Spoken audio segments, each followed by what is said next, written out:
exhortation d'excitation à la prière. Les 400 intes et le manque d'intercesseurs, dévenus. 430 intes. Genèse 15 verset 13. Dieu annonce à Abraham 400 ans d'oppression. Exode 12 versets 40 à 41. Le séjour des enfants d'Israël en Égypte fut de 430 ans. Et au bout des 430 ans, le même jour, toutes les armées de l'Éternel sortirent du pays d'Égypte. Dieu avait annoncé 400 ans. Israël est sorti après 430 ans. Cela fait 30 ans de plus. Pourquoi ces 30 années supplémentaires? À cause du manque d'intercesseurs, à cause des gémissements sans intercession, à cause de la souffrance sans prière stratégique. Église, écoute ceci avec tremblement. Dieu avait fixé 400 ans. Mais le peuple est sorti après 430 ans. 30 ans de souffrance en plus parce qu'il n'y avait pas d'intercesseur. Ils criaient, mais ils ne priaient pas. Ils gémissaient, mais ils ne se tenaient pas à la brèche. Le cri attire l'attention de Dieu, mais l'intercession déclenche l'action de Dieu. La Bible dit, Dieu entendit leur gémissement, et Dieu appela Moïse. Quand Moïse s'est levé, le ciel s'est mis en mouvement.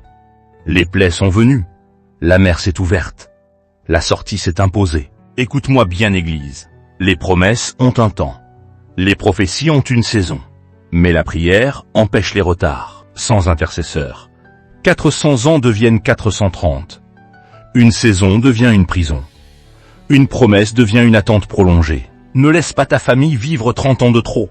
Ne laisse pas ton ministère dépasser son temps. Ne laisse pas ta destinée rester en Égypte. Lève-toi comme Moïse. Tiens-toi à la brèche. Intercède. Car la prière ne change pas la promesse.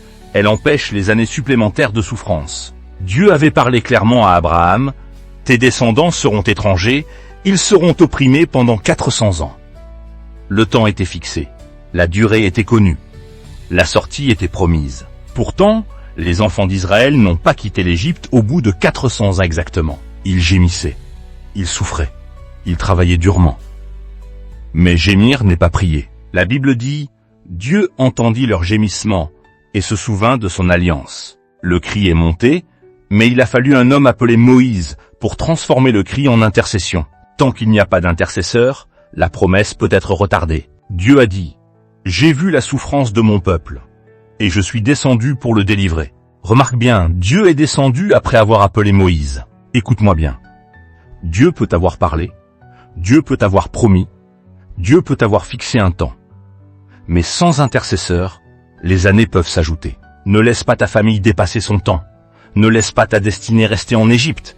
Ne laisse pas une génération souffrir faute de prière. Dieu cherche encore aujourd'hui des hommes et des femmes qui transforment les cris en prière, les douleurs en intercession et les promesses en manifestation.